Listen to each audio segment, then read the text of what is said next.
Welcome to my channel, Acheno Gola the lawyer. Karibuni sana. Today you are going to be having a guest who's one of the leaders at the Law Society of Kenya, Nairobi branch.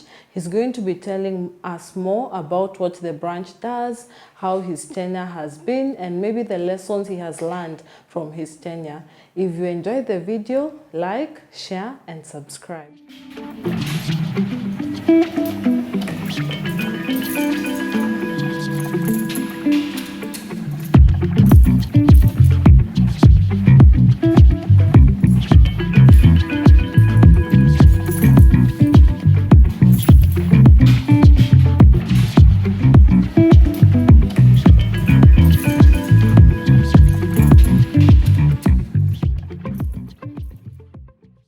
Thank you so much, Bwana Chair, for honoring my invite, and it's a pleasure to have you today. Thank you for hosting us. Yes, Delighted to be here also. Thank you. Yeah. So you could introduce yourself to my viewers for those who don't know you. Yes. Okay, my name is Theuri. I'm currently the chairman of the Law Society of Kenya, Nairobi branch. I have been in practice for the last 17 years, and I run and operate my own law firm. I'm in partnership with another advocate, and we are based in Upper Hill community. Okay, thank you so much, Bwana Chair. Just recently, we hosted the golf tournament at the Royal Nairobi Safari Golf Club, and we saw a number of advocates who were in attendance. Maybe you could share some of the aims of that golf tournament and how it was supposed to impact advocates in the profession. Thank you. Our mandate as a branch is to deal with aspects of welfare and practice, and one of the things that we are keen on is to introduce a range of extra or co-curricular activities that are not entirely related to the practice, but help advocates to unwind, meet their colleagues in a less formal setting, so that you can improve the relationship between colleagues. And one of the reasons we had a host of other activities, we couldn't do them because of COVID. And so in our calendar, the golf tournament, we agreed would be the first activity that we carry out. One of the other things that we also were hoping to achieve with the golf tournament was also to raise our profile, our sponsor profile, because ordinarily we have attracted sponsorship largely from law firms, but we wanted to go into non-traditional sponsors of the Law Society, because we believe that there is a market out here, or a potential that has not been scratched by the Law Society, and so we were exploring that potential, and so we were hoping that we would achieve those two goals: give advocates an opportunity to meet and interact, play golf, also give advocates who have a desire to play golf an opportunity to learn. And so we had a golf clinic which was attended by over 100 lawyers, and so I think by and large we were able to achieve those objectives, because we had an extremely successful golf tournament. Yes, thank you so much for that. I was also a beneficiary of the golf clinic, and indeed the instructors were very helpful. So I think you've also talked about sponsorship. Who are some of the other sponsors who helped actualize the golf tournament? We had a variety of sponsors. We had K2U, who deal with a lot of organic products, and traditionally love selling to professionals who are in a high pressure environment like lawyers. So we had that. We had a lawyer actually who runs a restaurant in Karen called La Bodega, who supported us with with gifts, and we also had a wine tasting for advocates. We had Robson Harris and Triple O K-Lo who supported us. We also had sponsorship from Nestle, which provided coffee and tea for both at the club and on the field for the players. And the biggest sponsor was Inchcape, who had initially given us an X6, special edition X6, going for around 16 million. And when we started advertising it, funnily enough, I think one of our members saw it and had some loose change and decided to go and pick it. And so we were put in a quagmire. And so they said, you know what, we're going to replace it with an X5. Of course, top of the range X5 and M Sport, which also which goes for about almost the same amount. But it was for a hole-in-one, and so that basically means you have to hit the ball, goes into the hole. An extremely challenging feat to achieve in golf. We felt so bad because no one was able to achieve that. I think the person who came close was probably 5-6 inches away from the hole. It would have been epic, I mean, if that had happened, but it didn't happen. But well, we those were among the sponsors that supported us on this. Plus, I think we had one or two other banks which had expressed interest, but I mean, they said their notice was a little bit too short, so they are willing to partner with us in our next event. Yeah, that is fantastic indeed, and I think that led to the success of the golf tournament. Additionally, you've said that the golf tournament attracted a number of young advocates, both senior and also the young. So how are you able to promote the golf tournament to attract such a large number of advocates? We've been lucky because of the engagement that we've had with our members over the last 2 years.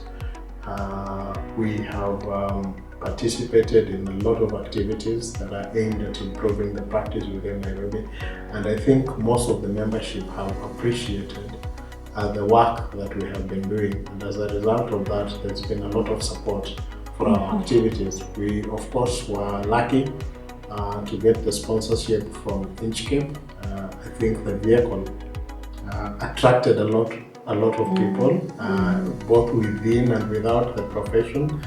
I was actually told, one of the members who played told me that his father is in Yaururu and is a golfer, and he's the one who started to him, and he's like, you know what, you have to play in this tournament. So I think we used a lot of social media. We have quite a number of social media platforms. So those are the ones which we used to generate interest. And I think also it was just a new thing for people. It sounded as if because we had about 130 or so people coming for the clinic. So it seemed like there was a lot of interest. It's just that people didn't know where to start. And when we gave them that opportunity or that platform, it quickly generated that interest. But I think at the end of the day, it's the goodwill that we have managed to generate for the last 2 years that led eventually to the success of the tournament. Yeah, that is fantastic. Then I know at the end of the tournament there was the award ceremony. So how did this award ceremony have a lasting impression to the attendees, the golfers and the sponsors who are present? The highlight of really any event is when you now cheer those who have won. Yeah. And so we had various categories as advised by the club, because this was a proper tournament and people had to have their handicap index to be able to join in and play. And so, of course, the overall winner received a fantastic trophy from ourselves. The other winners in the other categories also received trophies. There are those who received vouchers from La Bodega, Invest in Karen. We had a bit of free, wine gifts that were given to various categories of winners. So that was essentially it. But for really the winners, the highlight of it was participating in the first inaugural golf tournament. We had quite a number of mix. We had advocates from across the country, from the 8 branches of the Law Society represented. Okay. We had judges, we had advocates, young and old, and so the camaraderie around the place was really nice because the people from different sectors, people who haven't seen each other for so long, and I think that and the fact that we were able to run a successful clinic, as it were, because the pros who were taking the amateur golfers through that have never seen such a number. And in fact, there is a lot of interest, and we now intend to engage the club to see whether we can have some sort of arrangement so that these members who have expressed interest in getting the clinics done can have access to the club in a subsidized way, and hopefully that out of that, out of the few, about 20 or 30 advocates who have expressed interest to continue that, then they would be able to generate a few golfers. And golfing is a really prestigious sport. It allows you to get fitness. It allows you to make networks in other places, because what happened is that in this tournament we had different people playing. We just didn't have lawyers only. We had business leaders. We had other professionals in other places, and for us, creating those linkages, giving our advocates the opportunity to create those linkages and to meet different people who might end up being clientele was something that we were hoping we would generate. Yes, I agree with you that indeed the golf tournament was very successful, and for sure, as you've said, even some of my colleagues also were among the people who expressed interest in continuing with the golf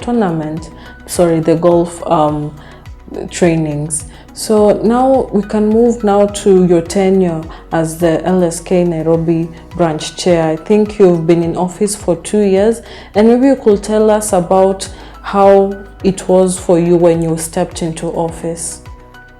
Wow. Sometimes I look back and I look at the activities we've had to carry out, and I can hardly believe that it's been 2 years. Because when we got into office, I got into office in June. The country was in lockdown. It had been in lockdown for quite some time, I think from March. The courts had literally suspended business. There was no activity at the Ministry of Lands.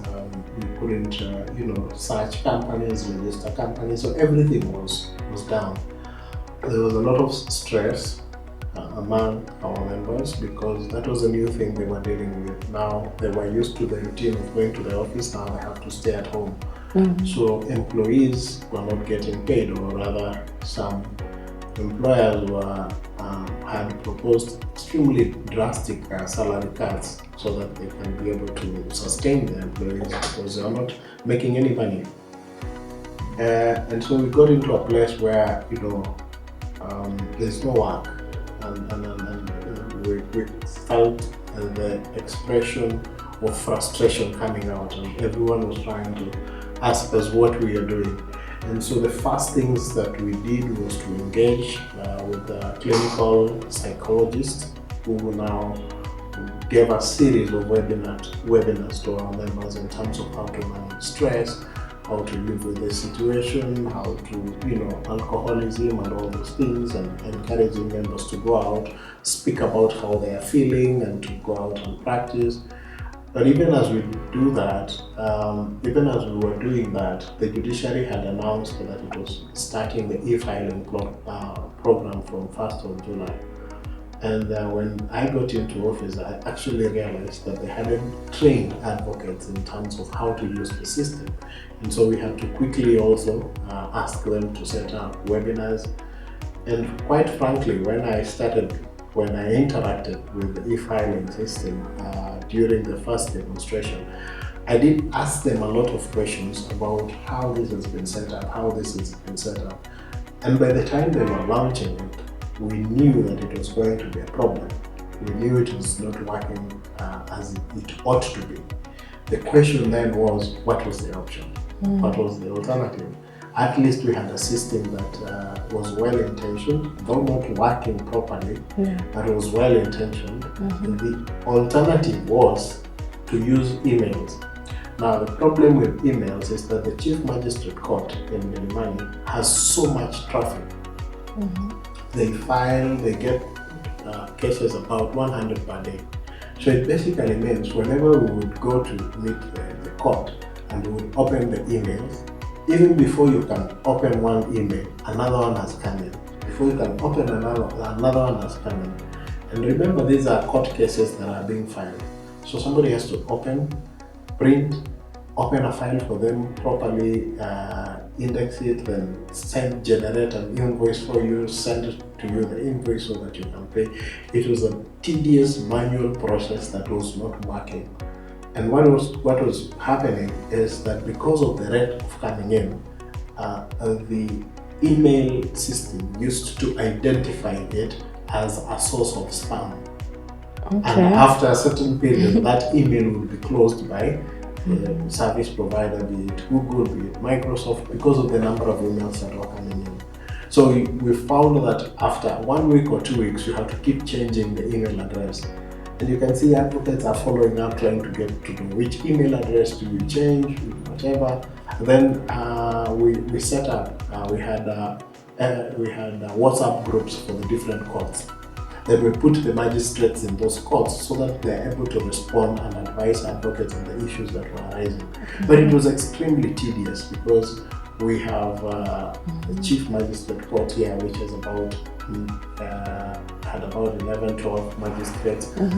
So we couldn't put all of the magistrates there. We had a Makadara Court, Kibera Court, all that. So coordinating all that was extremely chaotic. But that was the only alternative we had. So we made a conscious decision that we have to support the e-filing process. And so we set up a committee of advocates and the judiciary team, and we kept on working on it with the developers, and we kept on developing the system until at least towards the end of December, when the system now properly stabilized. So that was the environment in which I got into office, and it was not just at the court only. So we were dealing with courts, then we were trying to deal with lands, and so with lands we then devised a system where they would be sending us the returns on a bi-weekly basis of the transactions that they have completed. And so we sort of created a tracking system where we would be able to know which transaction has been completed, which one has not been completed. And that worked extremely well, because now there was a lot of information, and we would be every 2 weeks we would be sending out and telling people these are the ones that have come out. And that would enable somebody to also give us transactions that are delayed. Then we take to the ministry, they look for the files, they deal with them. And so somehow a rudimentary reporting system that was very bit effective. We worked with the business registry, BRS, tried to improve their system. You remember that was the time they were calling for beneficial ownership. There was a deadline. We spoke to them, they extended the deadline, so it reduced the crash, because what happened, the system was not working because everyone was trying to comply, and so there was a lot of information coming in, and the processing was so slow because they didn't have enough. The back end of it was not working properly, so it was still under construction. So that's what we did to alleviate the challenges that we were facing. Then when we finished that, come January, when we were thinking that things would be a little bit easy, we now faced the crisis of not getting funds from the national office to run our activities. And so we had to start reaching out to the advocates to give us sponsorship and whatever. And even as we continued offering our services. So from January to July, we operated without any money from the national office. We were fundraising. We have a huge secretariat. We have to support the online platforms, which cost money to support the online platforms to be able to offer the webinars. So we had a lot of that, but we were happy with what we got, because when we reached out, we made an MOU with Jerome Mental Health Hospital, so they were giving us occasionally, speakers to speak about various issues on mental health. And so we've had a lot of challenges, but by and large, we've been able really to surmount most of those challenges. And I think the work that we have done is out there for members to see. Yes, and indeed I agree with you that your tenure was full of challenges, but the good thing is that you were able to provide workable solutions to your members, and indeed both the old and the young benefited from some of your solutions. So maybe we could talk about some of the initiatives that you actually spearheaded, which contributed to the improvement of practice, because I know one of your major goals during your tenure was to improve practice in the court. So maybe you could share that with us. We've done quite a bit of work, but let me just say the most notable ones have been the interventions that we've had with the Ministry of Lands. Okay. I know that we still have a lot of challenges with the antecessor system, but we've been able to resolve most of the challenges that we've faced outside the system. We have had a lot of engagements with the ministry, sometimes extremely tense and terse engagements. But out of that, we have managed to even come up with extremely good regulations on sectional properties.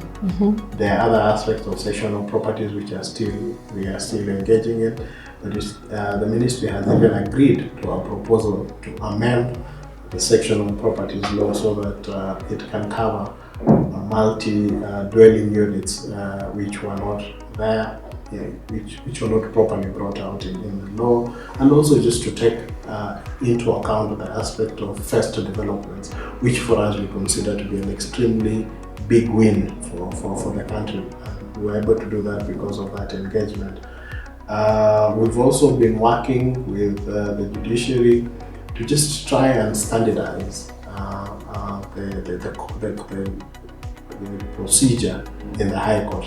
And recently the Chief Justice gazetted the practice directions that seek to standardize the practice across the High Court all over the country. This is an achievement of the branch in as much as the application of the practice directions is across the entire divisions of the High Court. It was an idea mooted by Nairobi Branch and developed, and we really participated.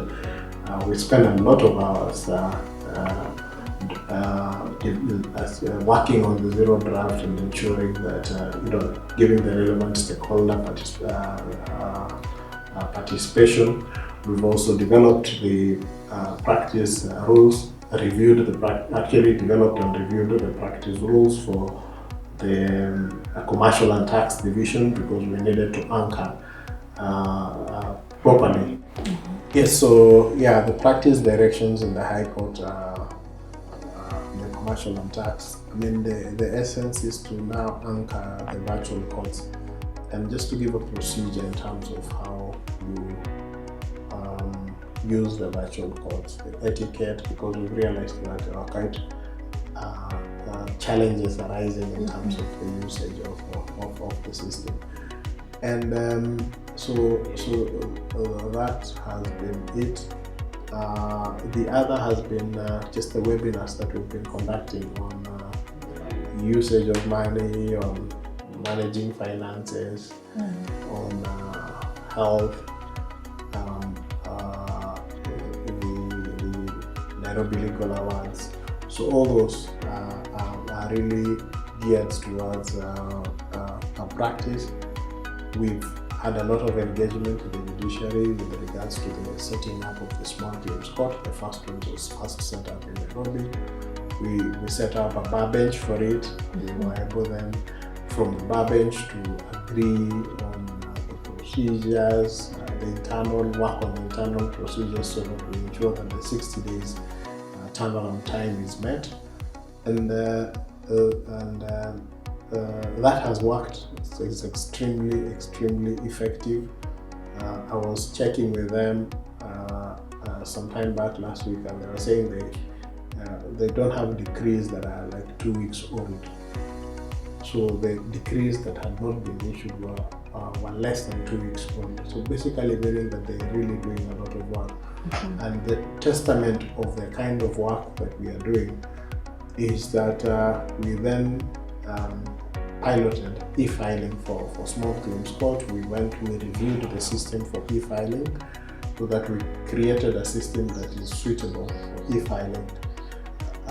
Before then, the cases that used to be filed in the small claims court were between 40 and 50 per day. With the e-filing now, we are talking about 70 to 100 claims being filed every day. Mm-hmm. Remember, these claims are being sorted out within 60 days. Mm-hmm. The people who frequent the small claims court are young lawyers. Yes. So as a young lawyer, if you open your law firm in January, by the end of December, you have the probability of having received judgments in the court at least thrice. Because after every 60 days, we are actually not even thrice, we are actually talking, you'll be having a minimum of 6 judgments. Yes. Because after every 60 days, you're getting a judgment. Mm-hmm. Now, if you have a few number, if your volume is a little bit higher, then it basically means that you would be able, from a small claims court alone, to generate enough income to support your activities even as you grow. So I'm entirely extremely proud of our achievements with regards to the small claims court, because we were able to get the necessary support from the judiciary to set them up. We now have about 10 adjudicators in Nairobi, and you have to remember that the physical space has not increased. Yes. Yeah. So we've gotten more magistrates, we've gotten more adjudicators, but the courtrooms have not increased. So we've had to also sit with the judiciary and think innovatively in terms of how can we use the available space and technology to ensure that those adjudicators sit. Because otherwise, they would have said, you know what, we require a chamber and we require a court to be able to post additional magistrate and adjudicators. The fact that we've been able to do that without increasing the physical infrastructure tells you that we have been creative in terms of how we've been engaging with the judiciary. And we are now happy that the small claims court have rolled out to other towns.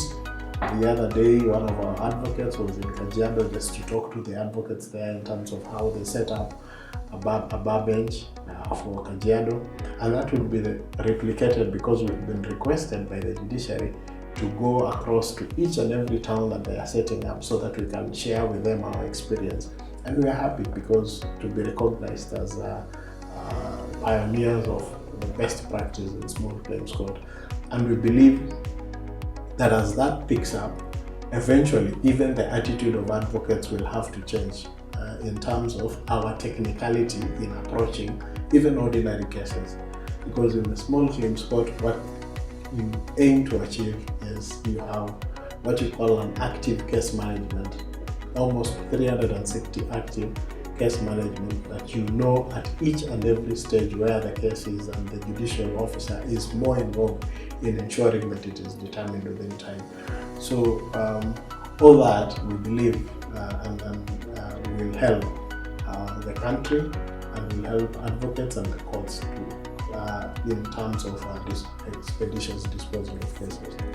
Yes, Bwana Chair, I'm very impressed with your achievements. Indeed, they've greatly contributed to the economic liberation of young advocates, because as you've said, during the COVID pandemic, the major casualties were young advocates, and we are sincerely grateful for having us in mind. So maybe now, as we are winding up our discussion, you could maybe tell us about the lessons you've learned from your tenure and what you can improve moving forward.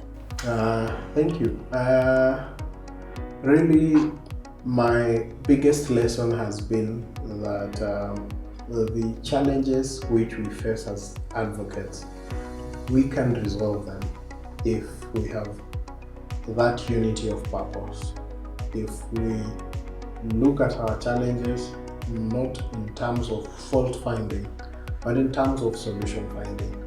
If we are able to engage with the different stakeholders, then we are able to get the challenges to the solutions to our challenges.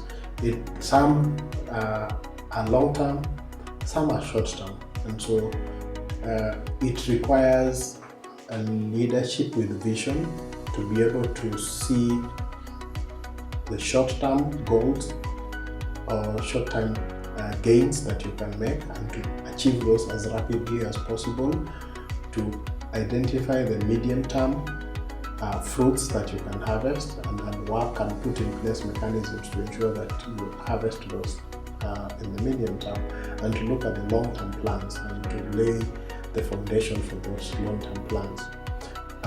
So the other thing that I've also realized is that we hardly harness the potential that the Law Society has with external partners. I look at our engagement with the donor community is at a very low, extremely low level, and there is a lot that we can do to create opportunities and linkages for advocates within by engaging external stakeholders to come and support us in achieving our mandate. And that's one of the things that we want to do. And our recent golf tournament is just but one of the examples of the kind of partnerships that the Law Society can engage in. And one of the things which we really need to do, and this is for me a strategic vision that I have for the society, is that we now need to leverage on the potential of the Law Society to raise donor funds, so that we win the society from reliance on practicing certificate fees, on reliance on CPD fees to run the affairs of the society. If we do that, then in the long term, we can be able to generate or set up income generating activities for the society that will give the society enough income to possibly reduce or freeze payment of practicing certificates for the future generations, because it is not something we can do in the short term. Yes. But for me, it's a short-term, long-term goal, so that we start looking at which donors, which activities can we start engaging in that will generate money for the society, sufficient enough so that we are able to, for example, give free CPDs, give much more specialized training for a small group of lawyers. Because if you want to train on IP, you cannot train an entire 100 or 200 group in a classroom type of event for CPD. That requires a small focused group that then you bring in an expert from out of the country, and you can only do that when you have those linkages, because the experts are there, they are available. It's the question of linkages that is not there. So if we start looking at all those things, then we will expand the areas of practice that advocates can engage in, because of seeking partners from other law societies, for example, that are much more developed, other schools, because it's very minimal interaction. What we've tried to do as a branch, we are now beginning to explore linkages between the universities and the law society. And those linkages are supposed to help us with the new knowledge, because the lecturers are the ones who are, exploring new areas of practice and passing that knowledge to the younger generation, so that if you have a partnership, then you are able to get the experts from those fields to come and talk to lawyers. There's a lot, for example, that is going on in the medical world, medical legal world. Things to do with they're called the reproductive regime. There's a lot of legal ethical issues arising from those, and they are much more advanced in other jurisdictions than they are here. If we can bring that knowledge from the outside jurisdictions, it basically means that we are expanding the range of services that advocates can engage in. And so now this year, young advocates who are coming in, because they have the benefit of recent learning, then they can engage much more competitively than, for example, the much more established law firms. Because the biggest problem that faces the younger lawyers is how to have a competitive edge over a law firm that has been in existence for 10, 20, 30 years. Some of these law firms are older than the advocates who are getting into the market. So how do you compete with them? You have to look for that competitive advantage. And the only way you can have a competitive advantage is through learning and skills acquisition, which is something that the Law Society hardly ever engages in. And we've been trying as a branch to get into that area. But you realize that you have obvious limitations because you do not have the kind of standing that the Law Society has. If we had greater support from the Law Society as it is to the branches, then the branches would be able to now move into areas that would assist the members. But because of lack of support or lack of coordination or lack of a joint vision between the national office and the branches, you find that when you're thinking of certain things in the branches, then you have a much steeper climb because of people trying to find out who is Nairobi branch, who are you, what are you, how different are you from LSK, why can't we deal with LSK because we are so used to LSK. So those are the kind of challenges that we have faced, and as we have faced those challenges, our response to them has been to go out there and create a name for ourselves, create our visibility, and that is why we've been doing the kind of things that we've been doing. If you remember the last time we had an awards ceremony that had over 400 lawyers in attendance. That for us was a platform because we had media and whatever, so it was a platform to generate visibility for ourselves. Then we organized a colloquium in Malindi. A lot of people don't know how. They keep on wondering how can the Law Society, the Nairobi branch, organize a colloquium in Malindi, but we did. And it was a very successful colloquium where we had over 330 lawyers from across the country. And even in Malindi, they kept on wondering who is this Nairobi branch, because people who came in late without making arrangements for accommodation couldn't find a place to sleep. Some had to go to Watamu because Malindi was full. So that has been an effort on our part deliberately to increase our visibility, so that then we are able to engage with partners and they don't have this lingering question of who exactly is the Nairobi branch. But we are hoping that as this goes on, eventually there will be that recognition that the branches play a critical role in the execution of the mandate of the Law Society of Kenya, and that they ought to be given more space, they ought to be given more resources, and they ought to be given more support, because when the branches shine, the national office also shines and enjoys the goodwill that is generated from the activities that are run by the branches. Yes, thank you so much, Bwana Chair, for the lessons. And indeed, the challenges have made you come forth as gold. And I'd just like to maybe end our interview by saying I wish you all the best in your future endeavors, and we hope to see a better society for all the legal practitioners in this country. All right, thank you, and I think we all owe it to ourselves to participate in the affairs of the society, because we have, that duty and the responsibility to ensure that the environment in which we live in is a good environment, just the way we have a responsibility to protect the outer environment, by planting trees and ensuring that we live in a clean environment. We also have a responsibility to ensure that we participate in the affairs of the society, we participate in offering solutions to the challenges that are there, and in also bringing out the various practice issues that we face. So I would encourage especially all the advocates within Nairobi to look out.